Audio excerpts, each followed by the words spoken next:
మహా వేడుకల నింగి నేల పసుపుమయమై పరవశించేలా అంగరంగ వైభవంగా జరుగుతున్న మహానాడు పండుగ వేళ 10 కోట్ల తెలుగు తమ్ముళ్లకు, ఆడపడుచులకు, రైతన్నలకు, శ్రమజీవులకు, దేశ విదేశాల్లో తెలుగు కీర్తి పతాకాలుగా వెలుగొందుతున్న మన బిడ్డలకు వివిధ రంగాలలో తమ ప్రజ్ఞ పాఠవంతో తెలుగు తల్లికి సాంస్కృతిక, సాంకేతిక, సాహిత్య నీరాజనమిచ్చిన కళాకారులకు, మేధావులకు, శాస్త్రజ్ఞులకు, విఘ్నులకు, ముఖ్యంగా నా పసుపు జెండాను కుండెల మీద మోస్తున్న తెలుగుదేశం కార్యకర్తలకు నా హృదయపూర్వక నమస్సుమాంజలి.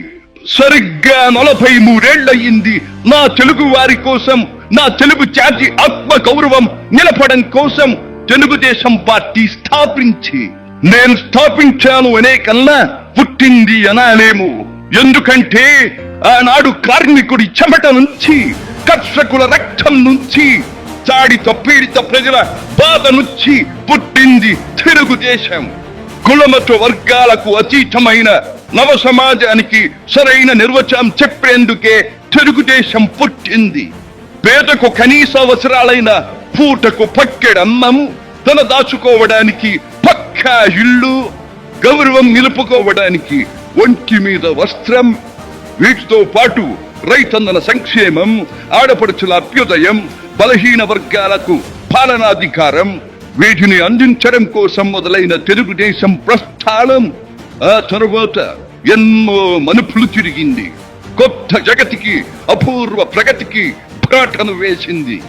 హైదరాబాద్, సికింద్రాబాద్లకు ట్యాంకు బండతో నేను సాంస్కృతిక వారధి కడితే, ఆ తరువాత సైబరాబాద్ అనే కొత్త నగరాన్ని పుట్టించి తెలుగు నేలకు, ఆధునిక ప్రపంచానికి సాంకేతిక వారధిని కట్టించిన వాడు చంద్రబాబు. లక్షల రూపాయల జీతం గురించి ఏమారైనా కలగన్నామా? దాన్ని సాధ్యం చేసింది నా తెలుగుదేశం ప్రభుత్వమే అని చెప్పడానికి నాకు గర్వకారణంగా ఉంది.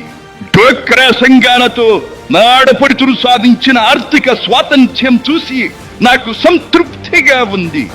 గోదావరిని కృష్ణమ్మతో కలిపేది ఎప్పుడో పోలవరం తెలుగు వారికి దేవుడిచ్చిన వరంగా రూపొందే శుభదినం ఎప్పుడో అని ఆనాడు నేను పలవరించాను.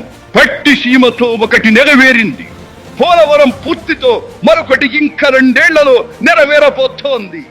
రెక్కలు ముక్కలు చేసుకున్న డొక్క సగం నిండని పేద ప్రజానీకారికి ఇంత ఆదరవు కల్పించడానికే ఆనాడు కిలో 2 రూపాయల బియ్యం పథకం పెట్టాను.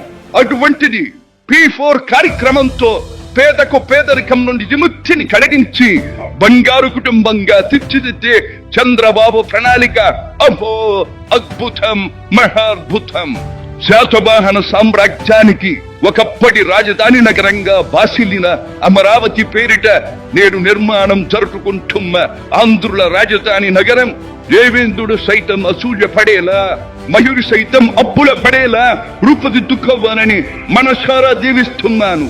క్రమశిక్షణాపూరితమైన అభ్యుదయ సమాజ నిర్మాణ శక్తిగా యువతను మలచడం కోసం ఆనాడు నేను కలను కన్నాను.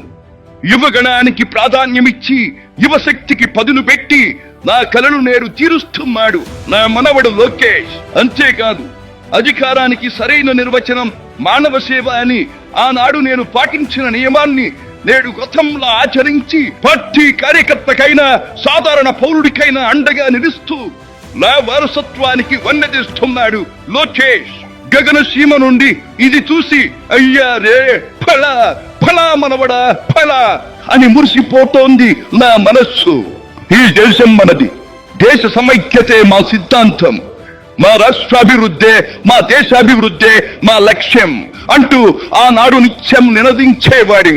ఈనాటి వికసిత భారత్, వికసిత ఆంధ్రప్రదేశ్ గురించి వింటుంటే ఇదే కదా నేను కోరుకున్నది అనిపిస్తోంది. చివరిగా ఒక్క మాట, చెరుగు నేల నలు చెరుగులా పాడి పంటలతో పారిశ్రామిక వికాసంతో పరవశించాలని, తెలుగులాట ప్రతి ఇంట నిత్య వసంతాలు చెందాలని, ప్రజల కోసం అంకిత భావంతో ప్రభుత్వం చేస్తున్న కృషి ఫలితం కావాలని ఆకాంక్షిస్తున్నాను. సెలవు. సర్వే జన సుఖినో భవంతు.